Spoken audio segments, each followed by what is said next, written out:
resgate das 700 mil pessoas que morreram no Covid por desleixo, por desrespeito e por muita ignorância do conjunto do governo.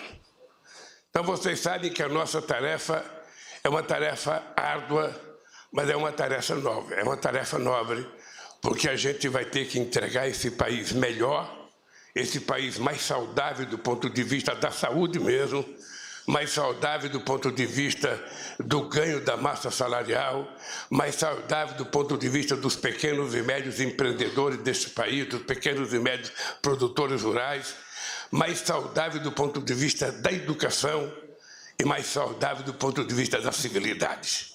Esse país vai voltar a viver democracia. E isso foi mostrado na nossa posse. Eu recebi um telefonema de uma pessoa importante que vocês conhecem, talvez um dos melhores escritores do país, o Fernando de Moraes. Fernando de Moraes me telefonou para dizer o seguinte: ele tinha participado da posse na Argentina em 1972. E ele dizia que aquela posse da Argentina tinha sido a posse mais bonita que ele tinha visto.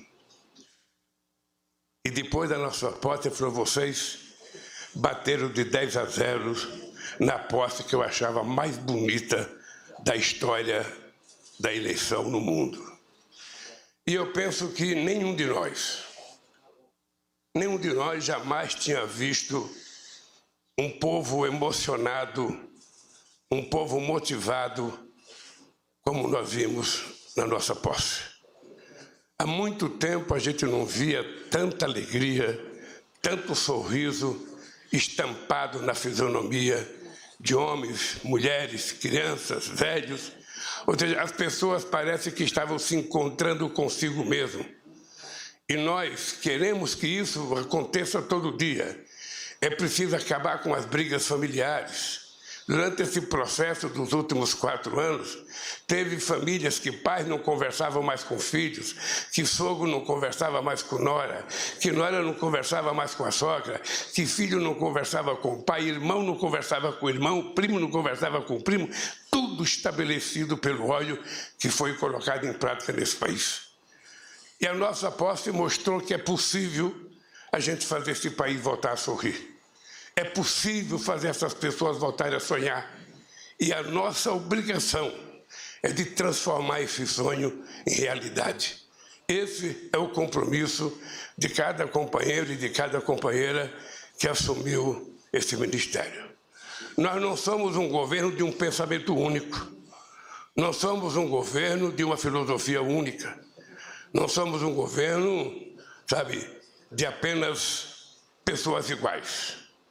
Nós somos um governo de pessoas diferentes.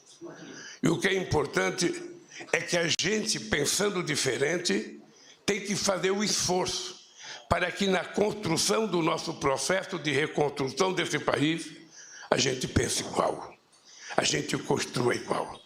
Eu fico muito feliz quando eu vejo um homem do agronegócio como ministro da Agricultura, como o companheiro Fávaro. Ou seja, eu penso que o Fávaro é a perspectiva que nós temos de fazer com que as pessoas sérias, os homens de negócio do agronegócio, os empresários de verdade que sabem a responsabilidade da produção de alimento nesse país, que sabem a necessidade da produção sem precisar ofender ou adentrar a floresta amazônica, ou a Pantanal, ou qualquer outro bioma que tem que ser protegido. Esse empresário que produz de forma responsável será por nós muito respeitado e muito bem tratado. Agora, aqueles que quiserem temar e continuar desrespeitando a lei, invadindo o que não pode ser invadido, usando o agrotóxico que não pode ser usado, a força da lei imperará sobre eles e nós vamos exigir que a lei seja cumprida, porque nesse país tudo vale. A única coisa que não vale é o cidadão bandido achar que pode desrespeitar a boa vontade da sociedade brasileira, a nossa Constituição e a nossa legislação. Todos nós sabemos o compromisso extraordinário que nós assumimos durante a campanha com a volta do crescimento desse país, com a geração de empregos e com o crescimento da massa salarial. É possível a gente fazer a economia voltar a crescer, é possível a gente voltar a crescer com muita responsabilidade, é possível a gente voltar a crescer com distribuição de renda e de riqueza, e é possível a gente gerar um emprego em que garanta ao trabalhador um pouco de seguridade social. Nós queremos efetivamente investir muito no fortalecimento do sistema cooperativo nesse país. Queremos investir muito no micro e pequeno empreendedor. Queremos investir muito no pequeno e médio empresário.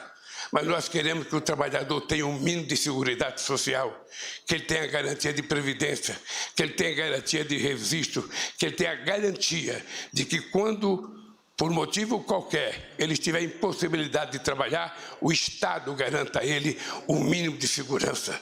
Porque senão a gente não terá um mundo de trabalho sadio e saudável, a gente terá um mundo de barbárie. Todo mundo sabe o nosso compromisso com a educação. E na educação eu fiz questão de convidar o companheiro Camilo para ser o ministro da Educação, porque dentre todos os estados brasileiros, o Ceará é o estado que ao longo de muitos anos vem tendo a mais importante história de educação fundamental e de ensino básico. Ou seja, inclusive talvez seja o estado com mais quantidade de escolas em tempo integral. E quando eu trouxe o Camila, eu também queria trazer a Isolda, que é a secretária nacional de Educação Básica, porque sobre as costas dela pesa também a responsabilidade de ter sido uma grande educadora e, portanto, meu caro Camilo, você sabe que você tem responsabilidade. A semana que vem, eu já quero ter uma reunião com você para discutir o que a gente vai visitar, sabe, de reforma em escola, porque nós temos 4.000 obras na área da educação paralisadas. Eu não sei se é creche, não sei se é universidade, não sei se é Instituto Federal, mas o que tiver, a gente vai ter que colocar a mão na massa para que a gente possa produzir e reconstruir, melhorando a educação, gerando emprego e pagando os salários que o povo brasileiro precisa ganhar. Porque, na verdade, o que dá mais orgulho ao povo é trabalhar e, pelo seu trabalho, receber o seu salário e sustentar a sua família. Essa é a forma mais dignificante para um trabalhador e uma trabalhadora conseguir sobreviver. Nós sabemos, Nisa, a responsabilidade que está nas suas costas na área da saúde. Essa é uma área que passa ano, entra ano, passa ano, entra ano. E a saúde sempre está um pouco ausente daquilo que é o sonho do povo brasileiro. Nós chegamos a avançar. Nós chegamos com farmácia popular, com o Brasil Sorridente, com o SAMU. Nós chegamos com os médicos ter um avanço muito importante nesse país que simplesmente foi destruído. Em nome de combater qualquer coisa, em nome de tirar, na verdade, aquilo que estava dando certo para o povo daquelas cidades pequenas que não vê médico. Não sei se vocês sabem, mas todo mundo aqui sabe, porque todo mundo aqui já foi governador, já foi prefeito, já foi deputado. Todo mundo sabe que tem cidade nesse país que passa anos sem ver um médico. E muitas pessoas morrem sem ser atendidas pelo tal do especialista, porque ele não tem vaga. Às vezes ele vai no médico, às vezes ele vai numa UPA, é consultado, pede uma consulta no especialista, ele vai marca-se para 12 meses, para 13 meses, para 9 meses. Às vezes a pessoa morre sem ter direito a esse médico. Se nós não resolvermos esse problema, nós não estamos fazendo jus ao voto e à expectativa que esse povo depositou em nós. Por isso, meus queridos companheiros e companheiras, nós estamos fazendo essa reunião aqui. Eu sei que nenhum de vocês ainda montou o governo. Nenhum de vocês ainda montou o ministério. Só foi dado a vocês o direito de escolher o secretário executivo e o chefe de gabinete. É importante que até, possivelmente, depois do Rui vai falar, até o dia 24, quem sabe, já tenhamos o governo todo montado. Eu só queria que vocês levassem em conta. Primeiro, eu não tenho vergonha de dizer que nós vamos montar o governo com gente da política muito competente. vamos montar o governo com gente técnica muito competente. Eu não faço distinção e não quero criminalizar a política. Todo mundo sabe da nossa responsabilidade. Todo mundo sabe que a nossa obrigação é fazer as coisas corretas, é fazer as coisas da melhor forma possível. Quem fizer errado sabe que tem só um jeito. A pessoa será simplesmente, da forma mais educada possível, convidada a deixar o governo, e se cometeu algo grave, a pessoa terá que se colocar diante das investigações e da própria justiça. Eu já carreguei na pele muitas coisas ruins. Eu já presidi esse país 8 anos e fiz muitas reuniões nessa mesa. A mesa era menor. Não era tão grande e tão sofisticada, era mais rústica. Mas essa aqui está mais bonita. E eu só tenho um compromisso com esse país. Primeiro, ser honesto com o povo brasileiro e ser leal e honesto com vocês. Eu primeiro sou grato a todos vocês terem aceito o convite que foi feito para vocês fazerem parte do governo. Segundo, muitos de vocês são resultado de acordos políticos. Porque não adianta a gente ter o governo tecnicamente mais formado em Harvard possível e não ter um voto na Câmara dos Deputados e não ter um voto no Senado. É preciso que a gente saiba que é o Congresso que nos ajuda. Nós não mandamos no Congresso, nós dependemos do Congresso e, por isso, cada ministro tem que ter a paciência e a grandeza de atender bem cada deputado, ou cada senador, ou cada senadora que o buscar. Porque, senão, quando a gente vai pedir um voto, que a gente vai falar com o deputado ou com o senador e diz: não, eu não vou votar porque eu fui em tal ministério, nem me receberam, me deram um chá de cadeira de 4 horas, o ministro nem serviu um cafezinho, uma água. Eu não quero isso. Nós temos que saber que nós é que precisamos manter uma boa relação com o Congresso Nacional e cada um de vocês, ministros, tem a obrigação de manter a mais harmônica relação com o Congresso Nacional. Não tem importância que você divija de um deputado ou do senador. Quando a gente vai conversar, a gente não está propondo casamento, a gente está propondo aprovar uma tese ou fazer uma aliança momentânea em torno de algum assunto que interessa ao povo brasileiro. E eu quero dizer para vocês que vou fazer a mais importante relação com o Congresso Nacional que eu já fiz. Eu já tive 8 anos na presidência e eu quero dizer aos líderes, ao Jacques Wagner, ao Guimarães, ao Randolph, que dessa vez vocês não se preocupem, que vocês vão ter um presidente disposto a fazer tantas quantas conversas for necessário com as lideranças, com os partidos políticos, com o presidente Rodrigo Pacheco e com o presidente Arthur Lira. Não tem veto ideológico para conversar e não tem assunto proibido em se tratando de coisas boas para o povo brasileiro. Então eu quero que vocês saibam, que vocês contem comigo, porque eu tenho consciência que não é o Lira que precisa de mim. É o governo que precisa da boa vontade da presidência da Câmara. Não é o Pacheco que precisa de mim. É o governo que precisa, de um bom relacionamento com o Senado. E assim nós vamos governar esses 4 anos. Eu tenho dito para todo mundo que esse será o mandato da minha vida. Todo mundo sabe que eu tenho uma obsessão para acabar com a fome nesse país, eu tenho uma obsessão para garantir e melhorar a saúde para esse povo, e eu tenho uma obsessão porque eu conheço muita gente que morreu com receita no criado e na beira da cama e não tinha R$50 para comprar o remédio. E agora a questão da educação. Nós precisamos, de uma vez por todas, dar um salto de qualidade no ensino fundamental e no ensino básico. É preciso que a gente tome consciência.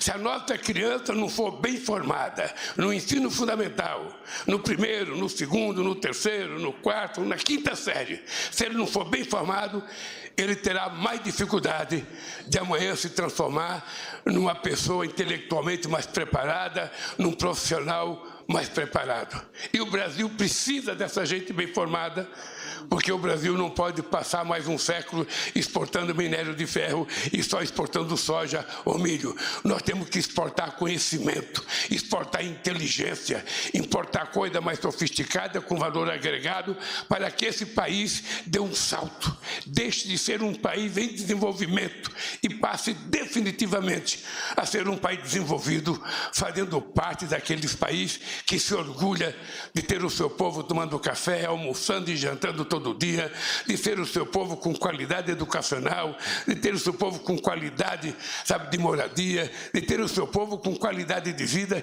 que é o que todos nós prometemos durante toda a nossa vida. Por isso, companheiros e companheiras, nessa primeira nossa reunião, Margarete, se prepare, porque nós vamos ter que fazer uma revolução cultural nesse país.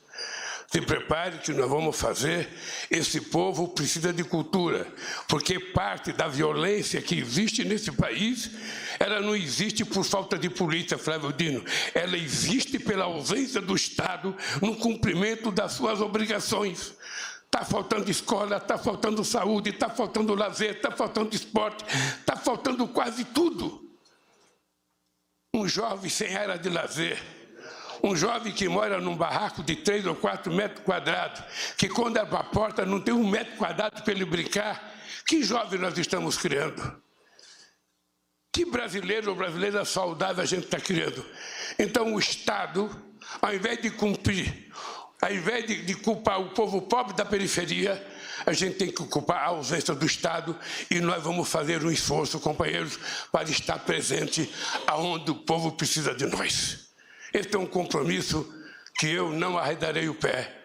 E por isso eu digo todo dia, vocês vão ver um senhor de 77 anos, com energia de 30 só, e que não vai ter 1 minuto de cansaço, enquanto a gente não conseguir resolver o problema dessa sociedade. Nós já provamos uma vez que é possível. Nós já provamos, esse país já foi a 6ª economia do mundo. Esse país já aumentou o salário mínimo em 74%. Esse dia eu fui conversar com uma pessoa que disse, olha, mas agora foi bancarizado 16 milhões de pessoas. E eu disse, mas no meu governo foi bancarizado 70 milhões de pessoas.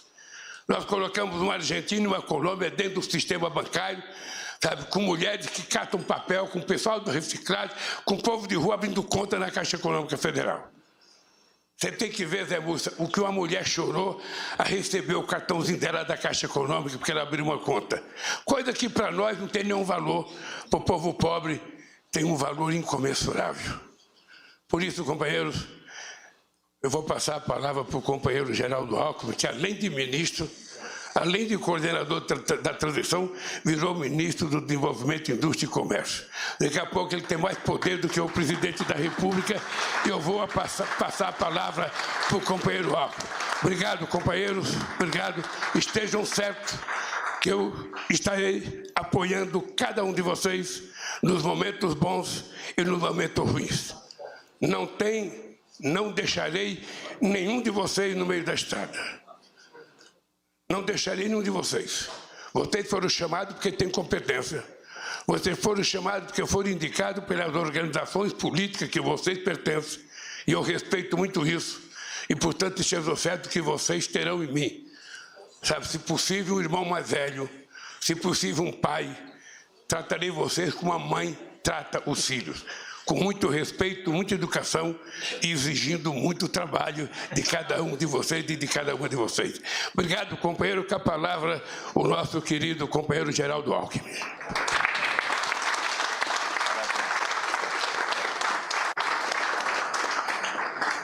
Bem, companheiro presidente.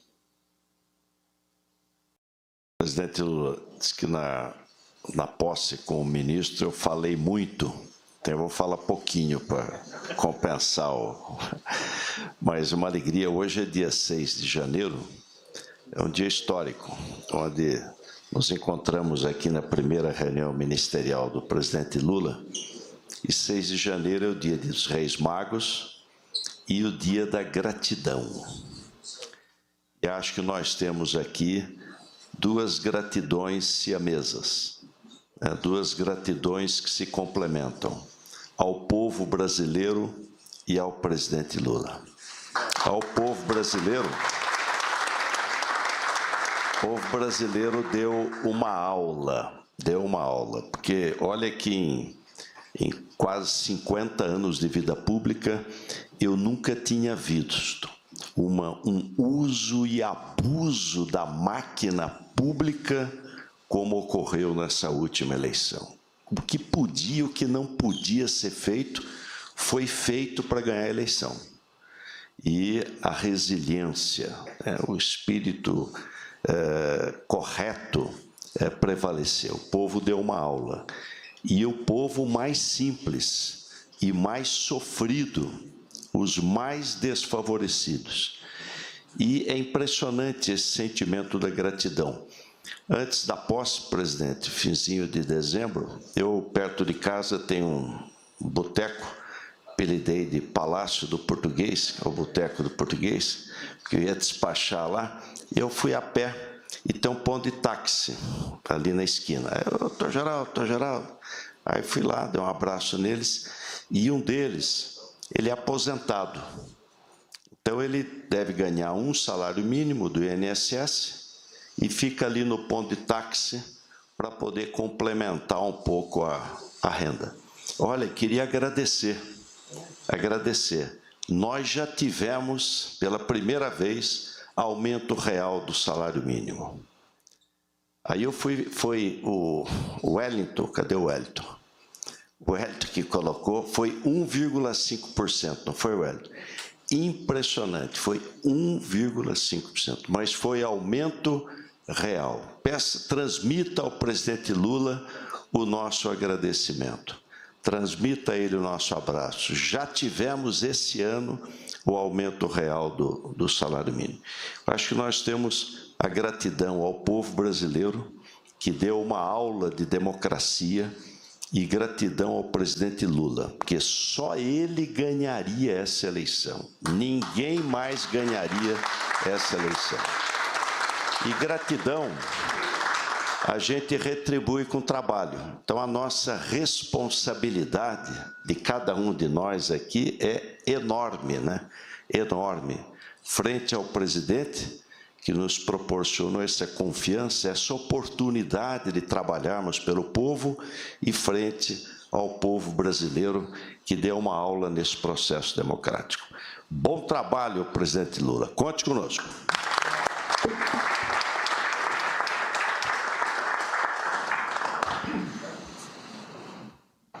Companheiro Rui Costa.